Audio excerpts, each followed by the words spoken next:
Remember these people right here at the top? Those are my people that are already, my black folk are pretty successful. So their kids are going to be successful in school. So when you hear all this terminology saying that black kids are, this and that in schools, not all black kids, no. Some black kids do quite well in school. These kids right here, they do well. They don't care what color the teacher is. You can be white, you can be black, Asian, Hispanic, Native American. They don't care. They can learn from a purple dinosaur named Barney. They really can, right? Because they've already in that line. They can see that opportunity. All they got to do is work hard. The opportunity is going to be there. They're going to be a joy to teach. If you want to go into teaching, all right, you look like a natural teacher. If you want to be a teacher, this is going to be a great group of students to teach. Now, this next group is tricky though. This group right here, I broke in half. That second group, I broke them in half. That's why I have the 1.5 right here. 1.5 of these students will be a joy to teach. 1.5 will be quite challenging to teach.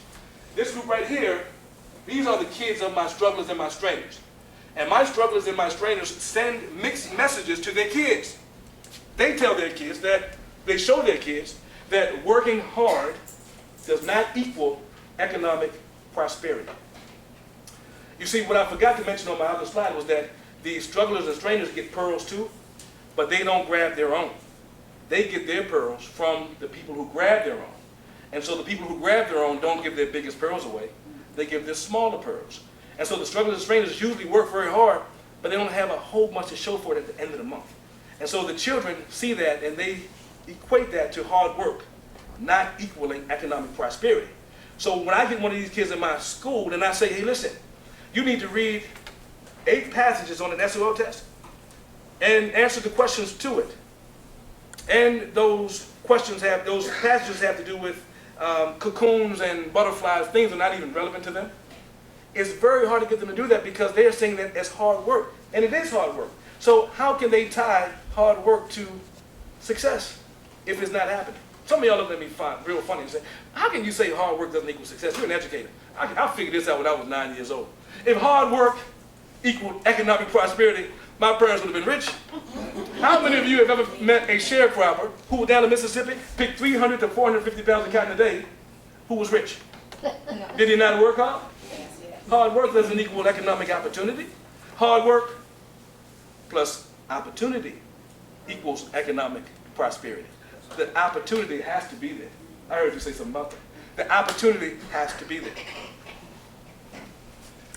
So this group right here is going to be tough to educate. They won't give you a lot of behavior problems because they don't want their mom taking off from work to come up to school to check on them. All right? But they're going to be tremendously unmotivated, these group right here. Now this group right here, they might do the opposite. This is that group that will see the struggles of their parents and want to do the opposite. They're going to be motivated. They won't be the most skilled students because they might not have had that strong foundation because the parents spent so much time working and not reading to them and reading with them. They're going to be not the most skilled, but they're going to be that student that worked really hard. So when you see the student in class, they might take a long time to get that algebraic equation. It might take a long time to get division, but when they get it, true teachers, that'll draw tears from true teachers. These kids make teachers cry all the time, but in the good way. When they see that that child doesn't have the best skills, but they're so motivated to do more that they put out all they got.